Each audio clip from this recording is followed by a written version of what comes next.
Baker, welcome to the Singing Teachers Talk podcast. How is everything going for you? Oh, it's fabulous. Thank you so much for inviting me today. When I spoke with Kerrie Obert for episode 59 of this podcast, we talked a little bit about the relationship between the tongue and the hands. And just to kind Mm. of paraphrase what Kerrie said there, she mentioned how the motor strip in the brain goes down the side of the head, and that's where our motor commands come from. And in front of that is the sensory strip, and the hands are very close to the larynx and the mouth. So, gesture, which you've been researching into, Hmm. seems to inform what we're doing at the larynx, at the vocal folds, and with articulation. So, can you elaborate a little bit on that and tell us, through your research and reading and the thoughts that you've had, what have you discovered or what have you been thinking about in terms of the link between physical gesture and what's happening in the brain and learning, particularly in voice training? That's a great question. Um, here's the thing. Gesture is something I have always used in my teaching in various ways, and I have always noticed that it can be useful for a lot of people for various things. And so what I set out to do is explore a little bit more behind, what other people had done and whether they had found links between, you know, being able to change someone's vocal production simply by introducing a gesture into the art of it. Now, a lot of the research that I'd done actually was more on how we learn. So the cognitive side of, how we take on board a new skill that we perhaps don't have to begin with. And one of the things that I kind of concluded was that everybody learns best when there is a mixed modality form of input coming into the system. So, whereas at one time we all thought everyone was either a visual learner or a kinesthetic learner or whatever, now we know a little bit more. We understand better that people, regardless of their preferences for one thing or another, will always take on board and learn something quicker if they are delivered that information in more than one way at the same time. So, introducing gestures into the teaching of singing, and whilst you are trying to develop a new coordination in the voice, adding a gesture is adding an extra modality, an extra input for the brain to understand what it is that it's doing. So, not only is it going to trigger things simply because of the location in the brain between our hands and our voice, but it's also going to help cement that learning a little bit more solidly in the brain because it's giving us that extra modality to learn with. Have you come across anything that explains what's happening physically in the brain when we add a gesture? There's no hard and fast solid answers to this. There is only conjecture. So there's only, well, we think it might be, like we say, locality in the brain, but the brain is so interwired, it's very difficult to isolate anything from anything else because, so many things will light up and work in tandem with one another. That whole kind of, are you left brained, right brained? It's a load of rubbish because the brain is just interconnected. So, yes, there is some suggestion that it could be that there is a part of the brain that responsible for the motor action of vocalization that is right next to the part of the brain that is responsible for gesticulation. And therefore, when you fire them both together, they strengthen each other. But at the moment, that is just well, we think it might be this. There's no hard and fast, oh, it definitely is. All we do know, though, is that there are plenty of studies out there that are signposting us towards gesture as a really useful teaching addition Yeah. to our teacher's toolkit. And it's something that we do naturally anyway, isn't it? Like you're using your Mm, hands now. It just feels a natural thing to do to get your hands involved as like an extension to the communication. And absolutely. sometimes there might be actually the moment where the teacher is doing the gesture themselves whilst the singer is doing a particular activity vocally. So can you talk to us a little bit about why observing gesture also might be helpful to a singer? So this is actually what my research specifically kind of focused on was the difference between observing a gesture and performing the gesture yourself. And so a lot of the studies that I'd come across on gesture came from the conducting world, because obviously when you're singing in a choir, you're responding to the gestures of a choir leader or a conductor at all times. And there was one particular one that I really kind of, it was one of those light bulb moments where they'd looked at the difference in the way that the choir took their breath in when the choir conductor gestured inwards for them to breathe versus gestured outwards for them to breathe. And when the conductor gestured down and out when they wanted the choir to breathe, the choir on a whole took a lower, more abdominal breath in. Whereas when the choir conductor gestured inwards for them to breathe, they were more inclined to go for a clavicular higher breath. So simply observing that gesture impacted the way that those singers were taking the breath in before they began singing. And that's something that I now use in my teaching one-on-one a lot. If I'm noticing somebody taking a higher breath than is helpful to them, I may well do that low out gesture when I want them to breathe, which can trigger them into an abdominal breath without them even realizing that that's what's happening. Yeah. So there's a lot of power in that observation. However, the specific study that I was looking at using a gesture to instigate vibrato in singers that didn't have any vibrato or had very minimal, small amounts of vibrato. So we were looking at complete beginners learning and taking on board a brand new skill, basically. And what my research kind of concluded was that watching me do the gesture while they were singing was only minimally effective. But as soon as I had them do the gesture themselves, it became hugely effective. And so this leads you back to that kind of like, well, is this to do with brain coordination? Because when you're observing someone else do the gesture, you're not lighting up that part of the brain for gesturing because you're not doing the gesture. You're visually seeing something. So you're getting a visual input there, but you're not physically performing. There's not the kinesthetic input that you get when you perform the gesture yourself. So there was suggestion that doing it was going to be better. However, the overall most effective method was when they did both at the same time. So when they gestured themselves, but they also watched their gesture taking place, that had a far bigger effect than anything else. So again, that leads me back to that mixed modality. When they're watching their gesture whilst they're doing it, they're getting the auditory feedback from hearing themselves sing, they're getting the kinesthetic feedback by doing the gesture, and they're getting a visual by watching it happen at the same time, which can trigger the brain to try and create patterns and make it mimic it in the voice. So there's definitely strength in having them do it, although there is also some evidence that simply watching certain gestures can be enough to instigate a response in some way. Do you think maybe singing teachers will have to evolve to be octopuses or octopi, whatever the plural of octopus is, so that we could play the piano whilst gesturing, whilst observing and getting all the vocal clues? Gosh, it's a lot to do, isn't it, in one? It's a lot to do.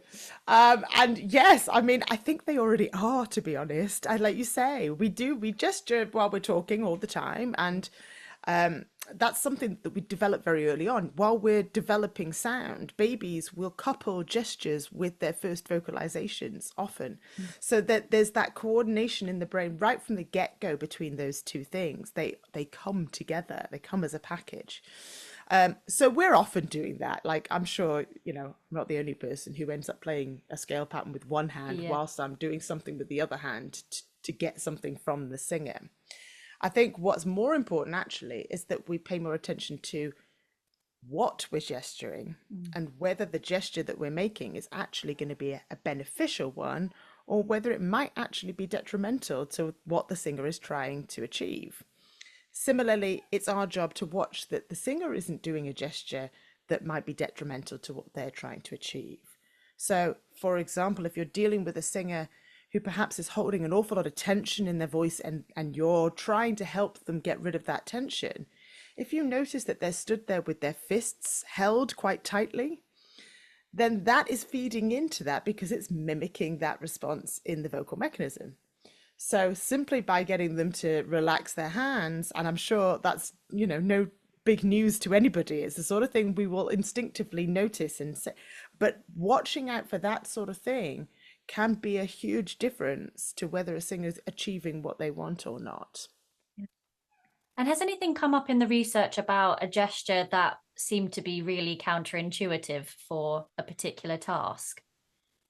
So a lot of the gestural research, especially around singing, there actually wasn't a huge amount around, kind of singers and doing teaching one-on-one. But a lot of it came from very much the classical world. And there were certain kind of set go-to gestures in the classical world that they tended to use quite a lot. So kind of circular sort of movements and things that they were looking at in those sorts of studies, which the important part of all of the studies was the selection of gestures was really important, because certain gestures would help with one thing but not another. So, for example, the circular hand gesture they were looking at, Julia Nafisi, I'm going to pronounce that wrong, but I'll give her your name. You can put it in the show notes. So, yeah, her studies were looking at these circular gestures, and she was finding that the circular gesture was great for increasing airflow and making sure that they were getting a good airflow, but actually they weren't great for helping them pitch accurately. Whereas another gesture she was using was a pointing gesture. That one helped with their pitching, but didn't help with their airflow. So, different gestures for different things is the key. It's finding the right gesture to mimic the sound quality, and it becomes almost metaphoric. It's another type of metaphor. It's another type of imagery that we use as voice teachers that just helps to create, when we look at the kind of motor learning research, that idea of an external focus of attention. So we're looking at something outside of our bodies that actually informs the internal mechanism how to coordinate. So something like a forward pointing gesture can be enough to help the internal, mechanism get into the right coordination. Yeah. Maybe you could help me with something, because kind of understanding all of this and thinking about how we present in the studio room or classroom and the idea of mirroring, my concentration face is resting bitch face.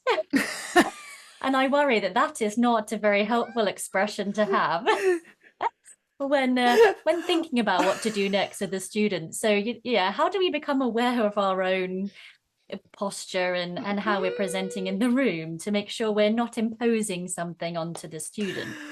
That's it's great that you're even asking that question, because it shows that you care about that sort of thing.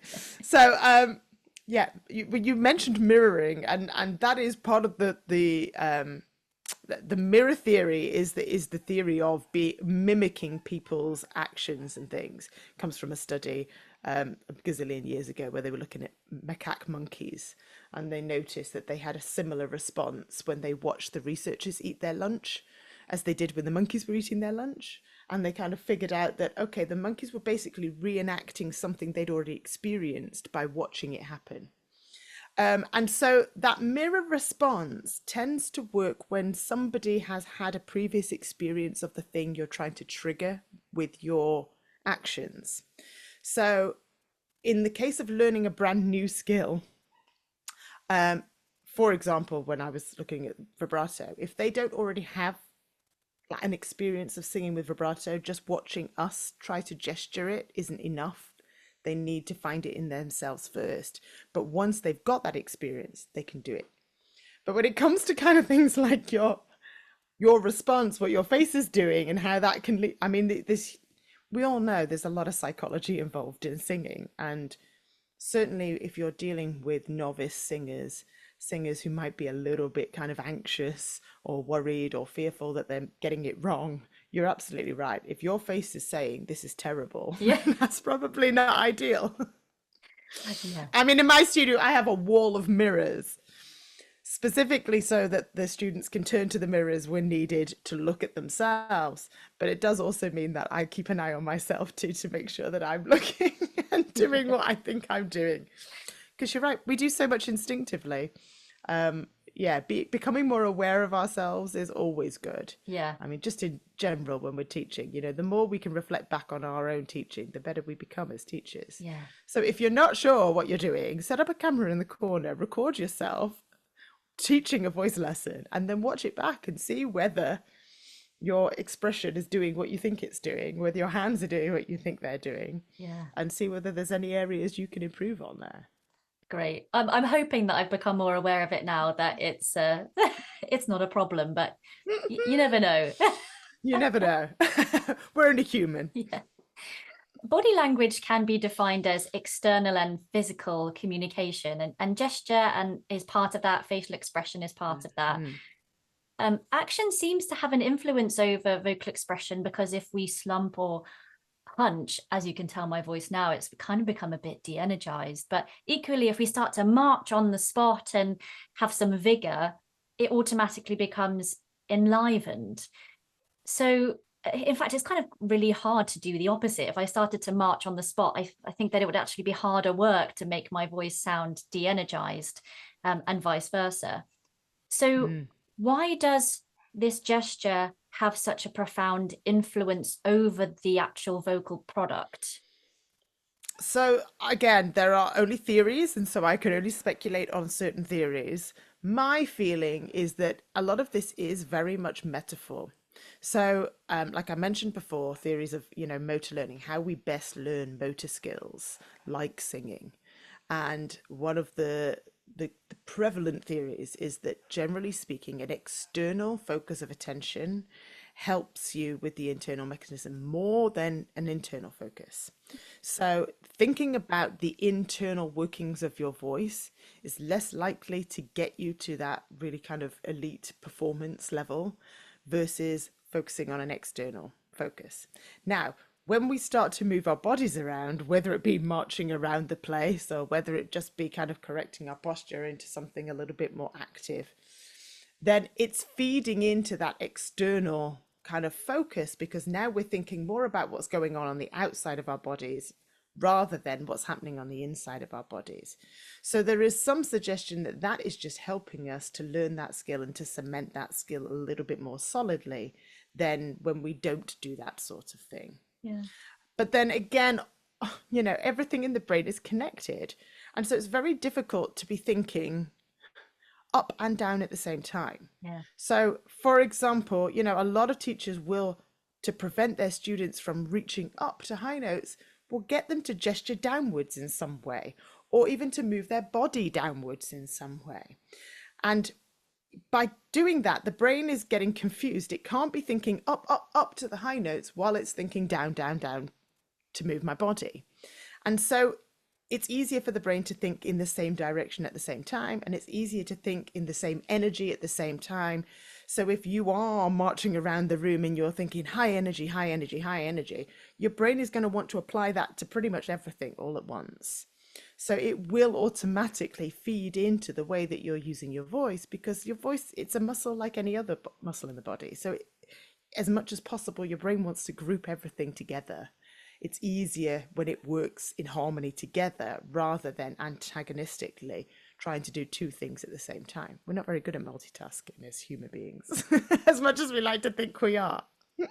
I really like the downward movement, as I find that really successful. And also Yeah. the one you mentioned about breathing, I think it just makes more sense to the singer, because it's such an inverse relationship. When you breathe in, you want things to expand. Hold on. So when I breathe in, nothing's coming in, it's actually coming out. And so I think it just Right. makes that relationship just seem a little clearer. So we breathe Absolutely. in and things come out. And then when we breathe out, things come in. And you just get rid That's of that it. complication. That's it. So we're gesturing more about what our body wants to do rather than what the air is doing. So that inward gesture is more trying to mimic what the air is doing, but that's not what we're doing as human beings. Yeah, I wonder if it reflects what you mentioned before about this. If the student hasn't had an experience of vibrato first, they need to find it themselves. And I guess we don't know, we haven't, unless you've had a scope or anything, we don't necessarily have a great connection to what the arytenoids look like, No, feel gosh, like, no. do. But to maybe do like a crab pincer with your fingers to encourage closure or something that is coming together or staying together, that seems way more accessible than it does to think about those arytenoids coming together. Absolutely. And again, as soon as you start to gesture like a pinch or something, a grab like this, your brain wants to do everything in tandem. So it will want to think about closing elsewhere. So you're more likely to get the cord closure that you're after if you're using a closing kind of gesture than you will if you're trying to open up your hands whilst you do it, because it's wanting to work in tandem. So it's wanting to do the same thing as much as possible. And this is why I was saying gesture selection is the key thing. Yeah. It really is. I'm just pressing the pause button on the podcast for a very brief moment to invite you to book your free BAST call. If you've been thinking about joining the BAST community through one of our courses, but you just don't know which option is the best for you, then why not book your free Zoom chat with our very own Kimberly George, who has all the answers. Head over to basttraining.com/book-a-call/ and click that big blue button. That's basttraining.com/book-a-call/. Now, where were we? Can we talk about some of the other gestures that you use then selectively in your studio and what you've come across just to get a good old toolkit together? Yeah, so like I say, the one that I use for vibrato that I used in this study was literally to use the hand going up and down to create that visual wave, that upwards and downwards in the modulation in the pitch that we do when we're creating vibrato. And so basically it is about almost acting out the sound.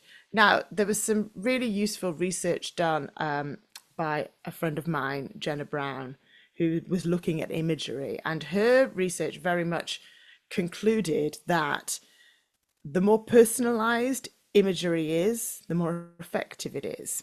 And this can be very much applied to your use of gesture. So one thing I didn't do in my study that if I were to do a further study, I could potentially do would be to get the singers to actually create their own gesture to mimic the sound of vibrato the way that they perceived it to be. Because if we're too prescriptive about our images and our gestures, they might get a little lost in translation. And so gestures will work best when the singer is in charge of creating them. So as much as possible, if you can allow your students to create their own gestures to mimic the thing that you're going for, the better. So what I do tend to do is kind of leave it open to interpretation. So I might give 2 or 3 examples, like for example, if I want them to be a little bit more adducted in the vocal cords, I might ask them, we could either do a fist, or you can clap your hands together and push against them, or you can push against your knees, or come up with something very similar that creates that little bit more tension so that your voice mimics it.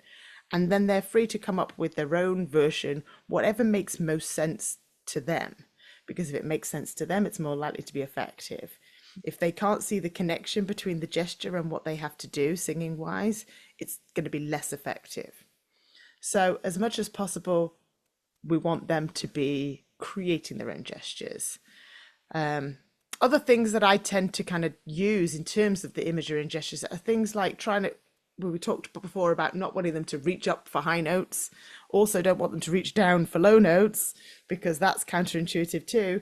So things that gesture kind of straight ahead for them whilst they're singing from low to high can be really helpful, whether that's placing one hand with the palm up and the other hand on top and sliding it across to kind of help them go forward into the sound, or whether that's them pointing gradually forwards, or whatever makes most sense to them, so that they can help to imagine that idea of the sound traveling straight out ahead rather than imagining the sound moving upwards or downwards, which, as we know, generally leads people into muddy waters.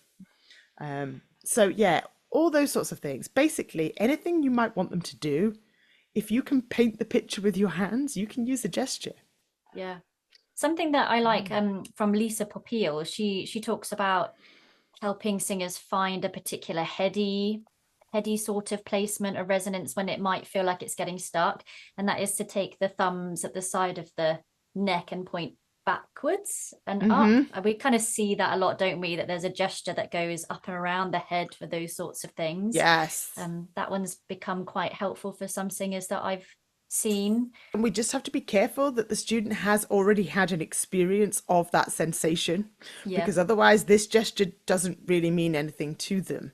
But if once you found them in that head-ear coordination, they go, oh, it feels like it went up and above somewhere, then great. They've already done that gesture themselves to describe to you what they felt. So at that point, you can go, great, let's use that to help remind us how we got there. So it's just about making sure that we don't put our own sensations onto other people, because there's no guarantee that everyone feel that the same way as us.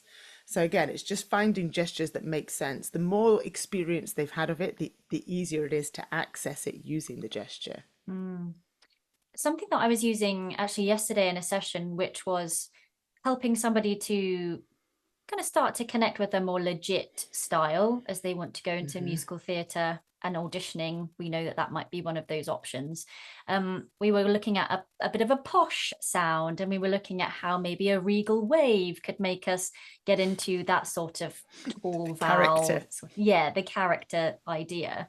But then I thought about what if a singer is quite shy and maybe a gesture just feels a little bit too out there, like using their body just feels a little too exposing? How do we help singers to step into the gesticulatory world, if that's a word, but not feel like it's too much to ask? That's a great question. I think every student is unique, so we always have to work with the singer in front of us and find the best methods for them. But if somebody, like, obviously if you're working with teenagers, you've got a bag of anxiety in front of you, so you've got to deal with that a lot of the time. So I would just start small and get them using, so you mentioned before, like a pinch just with the thumb and the forefinger, something small like that. Most people would be quite comfortable just doing that. They can do it behind their back so that you're not watching them do it. They can do it, whatever. I would keep things small to begin with, just to kind of introduce the concept. And then later on, we can maybe ramp it up once they're feeling a little bit more comfortable doing that. And I think when people have those sorts of anxieties, it's a whole kind of other thing that we need to deal with alongside training the voice, because those anxieties will always hold back their ability to really get the most out of their instrument, because they'll be holding back on the energy. So actually, the more you are able to introduce a little bit of flow, a little bit of something, and you can definitely compensate yourself as a teacher by making huge gestures to try and trigger them to do it with you. Lots of, let's do this together. We're both going to do this gesture at the same time. We're both going to look like fools. Let's have some fun with it, and let's not take it too seriously. It's generally the best approach. And then you kind of sneak it in without them really realizing it's happening. But the other thing that gestures can be really useful for actually is to help map the mechanism for people. So you'll find teachers often use gestures to show people where the tongue is sitting in the mouth, for example. Yes. So like if the tongue is, in an unhelpful position, it's an area of the body that until you become a singer, you're very much oblivious to what's going on inside of there. You're not really ever. What? I have a tongue. What is that thing doing? Like it doesn't take up a big portion of your life normally. But as a singer, it becomes so integral to everything you do. It can be useful sometimes to basically map out, okay, so I use one hand as the bottom of the mouth and the other hand as the tongue, for example, and I go, oh, your tongue is humping up like this, and we want to flatten it out like this, for example. It can help them to map out things within their body that they can't see. So we were saying before, everything's invisible. We can't see what's going on there. And although you can see a little bit of your tongue while you're opening your mouth, maybe if you looked in a mirror, a lot of what's going on, especially at the back of the tongue, there's so much movement available there. We can't see exactly what's going on.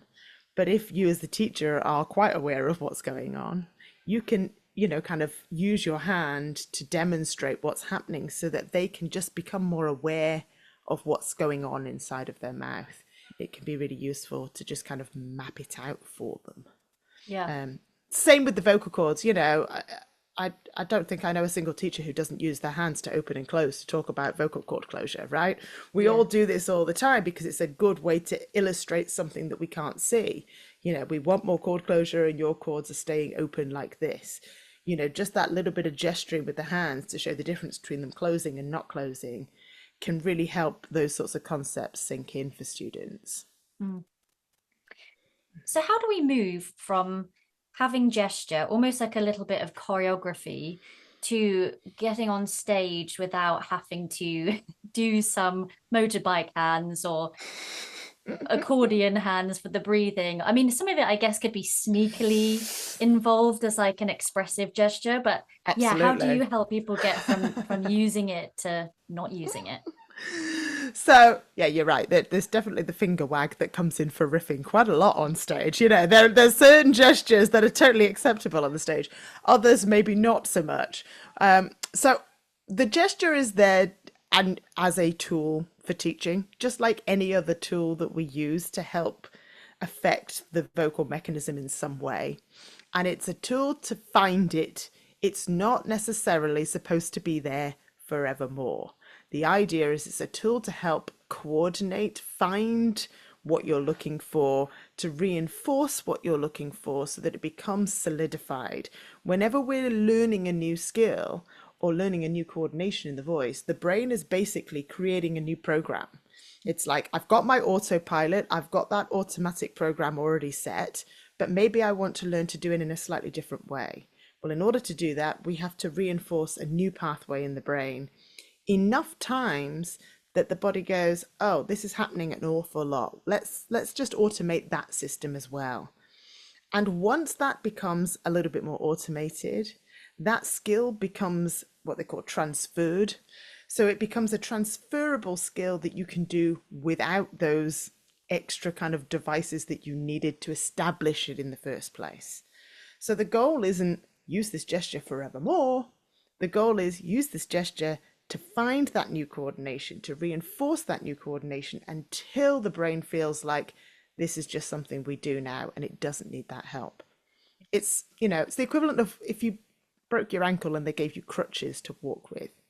The idea isn't to walk with crutches for the rest of your life. The idea is to use the crutches whilst you're figuring out how to get the strength back in your ankle until you're able to start to put a bit of weight back on it, and then eventually you let go of the crutches and you do it all by yourself. That's everything we do in teaching of the voice. That's what we're doing.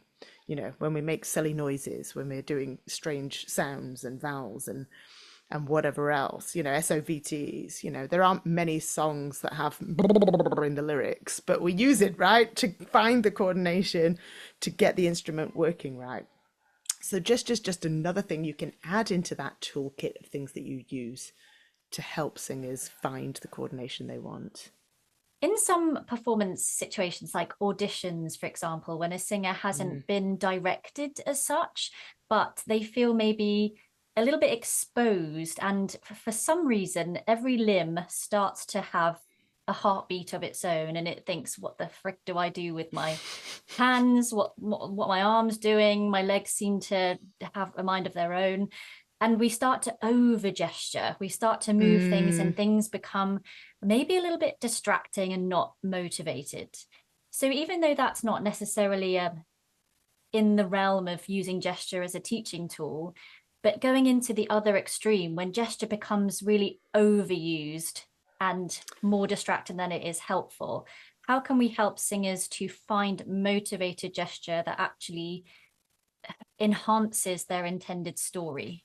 Part of the reason why that tends to happen is because the body is seeking sensory input in those high anxiety situations. And it's almost like a form of stimming, if you know what stimming is. So this happens a lot for people who are autistic. They need that sensory input, and so they will start to move their body to get that sensory input. So when we are in that heightened state of kind of anxiety, like an audition is likely to put you in, and sometimes a performance as well, there is a possibility that your body is seeking that extra sensory input. So it can be difficult, but not impossible, to calm that down, because your nervous system is is desperately in need of that input. What can help for some people is to really kind of like get your jiggles out before you go on stage or before you go into the audition room. So fill your body with as much input as you can before you go in there. For some people, heightening the energy and getting rid of as much energy before you go in can be a really good strategy to deal with those anxieties around performance. For other people, it's completely the opposite. They need to absolutely calm their nervous system down and go into almost like a state of meditation to get them in that place. Everybody's got to figure out which strategy is best for them. But if you are someone who tends to find that you start to move around too much in an audition, it might be that you need to, jump up and down for 5 minutes before you go into the audition room to try and get as much of that sensory input as you can, so that then you can really take your attention to controlling those movements when you go in. In terms of when we're working in the studio, though, a mirror is an incredibly useful tool so long as the student is comfortable using one. I say that because obviously for some people it can cause anxiety to look at themselves in the mirror, so we have to be mindful of that too. But if they are tending to use a lot of gesture, they're probably not aware of it. And as soon as they watch themselves in the mirror, they become more aware of it and they can take steps towards controlling it a little bit more and deciding what's a useful movement and what's a not so useful movement. And if they are desperately wanting to use movement in their performance, especially if they're doing something like musical theatre where you can absolutely perform, and move around and be the part, then it can be helpful to find the useful movements, the useful gestures, and put the energy into that.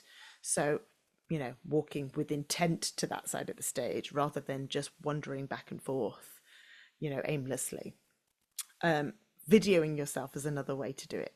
So we often record, I don't know whether you do this, but I always get my students to record their lessons so that they've got that to rehearse with. Sometimes it's useful to do a video recording of what they're doing in a performance so they can watch that back and they can see it from the audience's point of view, whether what they're doing looks the way they thought it looked or whether it looks a little all over the place. So it just becomes a case of bringing the attention to that. And we can absolutely sneak in gestures that are really helpful to the voice whilst we're performing. Similarly, if you've got a note that's suddenly jumping up high, you can absolutely choreograph in a downward movement of some kind to match that note so that you are helping yourself vocally whilst also performing the hell out of that song, So we can be really smart about what we do there. I think it was theatre practitioner Konstantin Stanislavski who encouraged the singer to physically explore their character, adopt certain physical attributes and actions and idiosyncrasies. And also the work of Arthur Lesack, who I was introduced to through Chris Johnson's Evolve course, explores the idea of energies or NRGs, which encourages different postures or gestures to embody the message, to make sure the expression is the thing that's driving the voice through.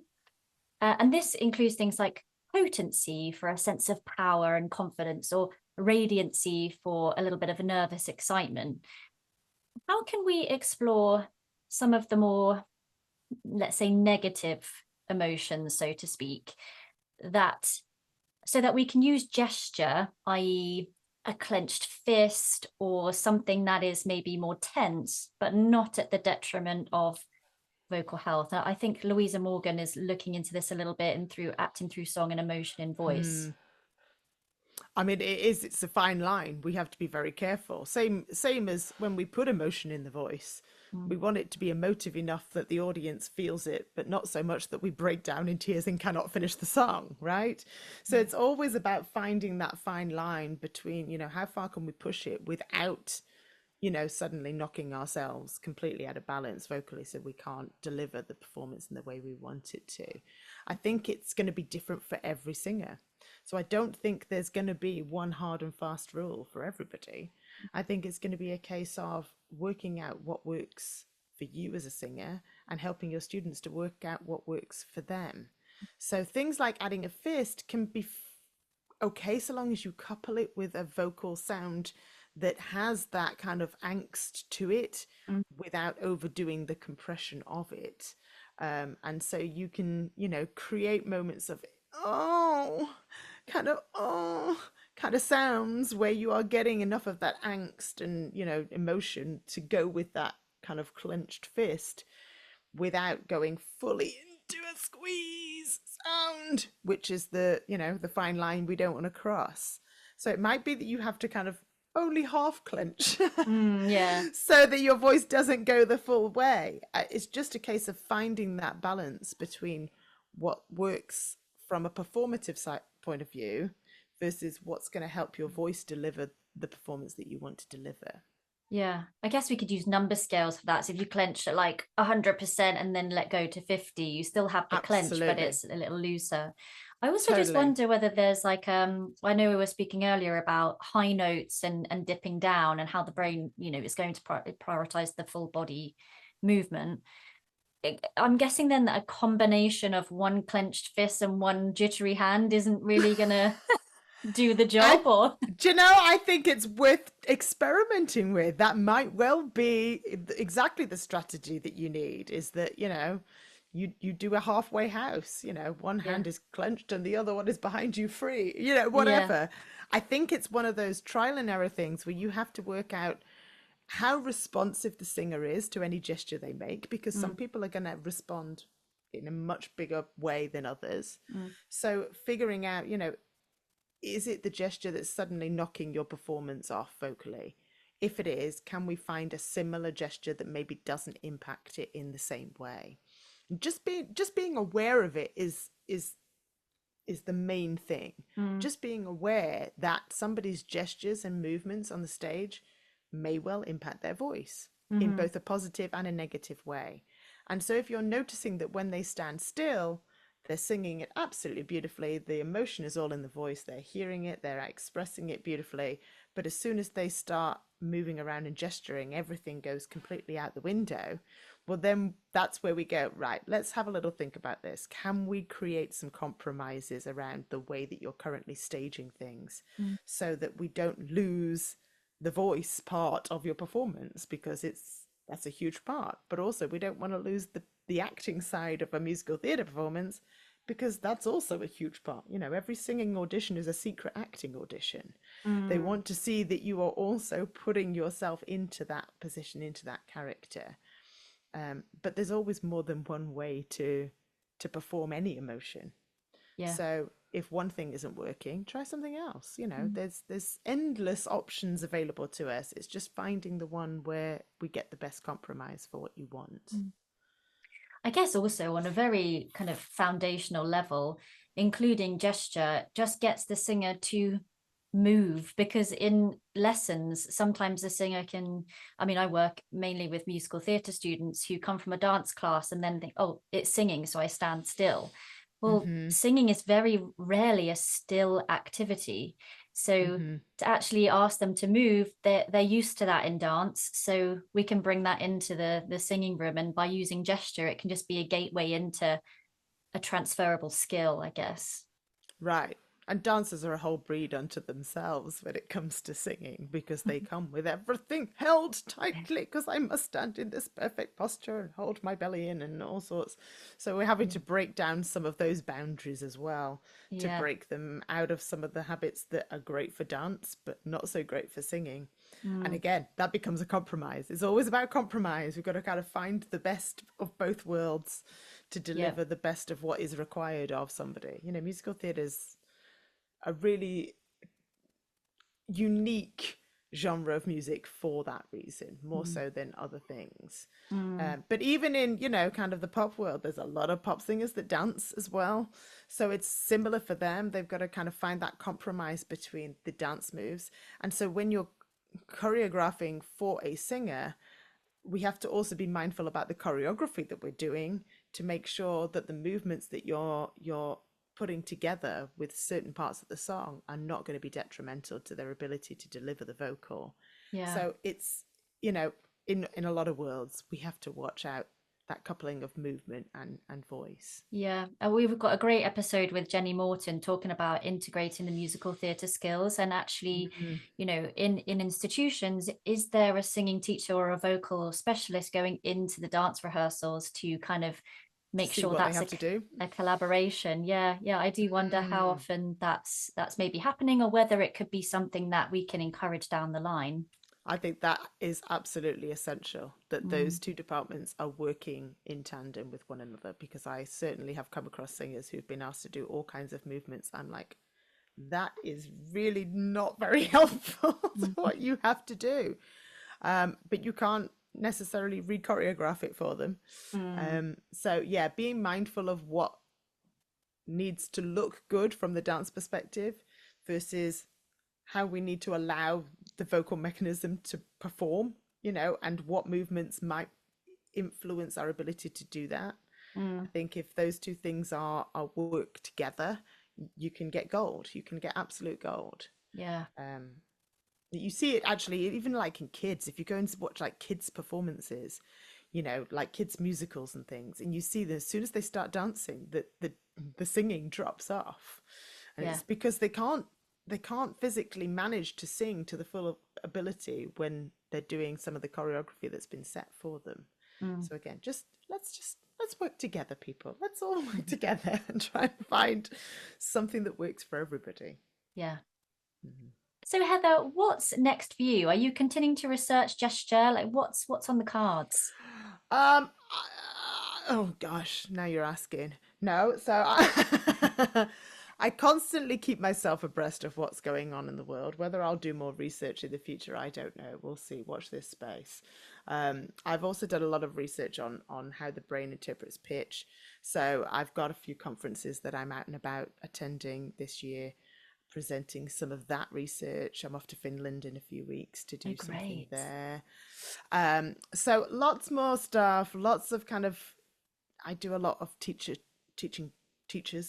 So a lot of teacher training, a lot of work for myself and my own students. So yeah, there's my focus. I never stop. I love learning, and I will never stop learning, because there's always more that we can take on board to make ourselves even better. And I find it really exciting learning more about the voice. So my research interests are quite vast, because I want to know everything. Yeah. Well, you'll have to come back and tell us everything that you've learned. Yes, oh yeah.